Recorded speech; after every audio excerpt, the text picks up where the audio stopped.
أهم 5 أسئلة للشركة لازم تعرف إجابتهم عن شركة السمسرة اللي هتتعامل معاها. عشان ما تلبسش في الحيط، تعالى أقولك إزاي تختار شركة السمسرة بتاعتك صح. 1. العمولة كام وهل في أي مصاريف إضافية؟ 2. هل هيكون معايا مدير حساب؟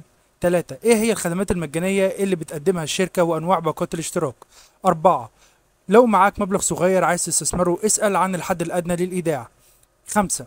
في حالة توزيع كوبون بمبلغ معين ومعايا عدد أسهم معينة، هياخدوا كام بجانب ال5% ضريبة حكومية؟ كل إجابات الأسئلة دي بتختلف من شركة لشركة. طب لما أتواصل معاهم ويقول لي إحنا أقل عمولة أو أحسن عمولة في مصر، تمام، لازم أتأكد معاها إن الأبليكيشن مش صعب الاستخدام وأقدر أفهمه بسرعة، وأتأكد من جودة خدمة العملاء، عشان لو في حاجة في السوق وعايز أستفسر عنها أو حصل عطل في الأبليكيشن يقدروا يحلوها بسرعة، عشان ما تضيعش عليا فرصتي في الاستثمار. هنكتب في السيرش اي جي اكس 30 الصفحة الرئيسية، وده موقع مهم جدا، ما ينفعش تكون مستثمر في البورصة المصرية وما تعرفوش.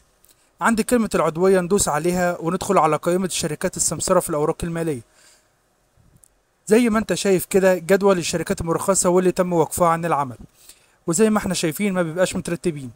لو عايزين نرتبهم بنضغط على كلمة ترتيب، وهو هيرتبهم بشكل تلقائي حسب حجم التداول الأعلى اللي حققته كل شركة. هنلاقيه كاتب اسم الشركة ولينك الصفحة الرئيسية الخاصة بيها وعنوانها وأرقام تليفوناتها اللي ممكن تتواصل مع خدمة العملاء ويجاوبوك على الاستفسارات اللي انت عايزها. طب في دلوقتي لينك مش شغال معايا، علشان ادخل على الصفحة الخاصة بالشركة هنسخ اسم الشركة واكتبه في السيرش وجنبها فيسبوك.